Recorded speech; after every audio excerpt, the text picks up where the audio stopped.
एक बार भगवान गौतम बुद्ध अपने शिष्यों के साथ किसी पर्वतीय स्थल पर ठहरे थे। शाम के समय वह अपने एक शिष्य के साथ भ्रमण के लिए निकले। दोनों प्रकृति के मोहक दृश्य का आनंद ले रहे थे। विशाल और मजबूत चट्टान को देख शिष्य के भीतर उत्सुकता जगी।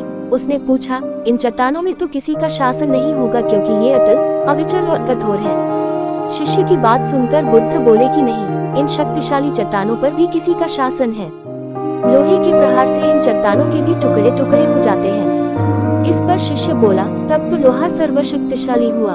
बुद्ध मुस्कुराए और बोले, नहीं, अग्नि अपने ताप से लोहे का रूप परिवर्तित कर सकती है। उन्हें धैर्यपूर्वक सुन रहा शिष्य बोला, इसका मतलब अग्नि सबसे शक्तिवान है। बुद्ध ने फिर उसी भाव से उत्तर दिया, नहीं, जल अग्नि की उष्णता को शीतलता में परिवर्तित कर देता है तथा अग्नि को शांत कर देता है। शिष्य कुछ सोचने लग गया।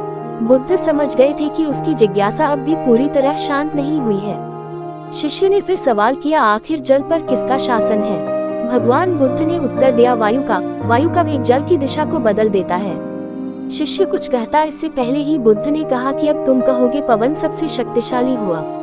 नहीं, पवन सबसे शक्तिशाली नहीं है। सबसे शक्तिशाली है मनुष्य की संकल्प शक्ति, क्योंकि इसी से पृथ्वी, जल, वायु, अग्नि इत्यादि को नियंत्रित किया जा सकता है। जीवन में कोई भी महत्वपूर्ण कार्य संकल्प शक्ति के बगैर असंभव है, इसलिए अपने भीतर संकल्प शक्ति का विकास करो।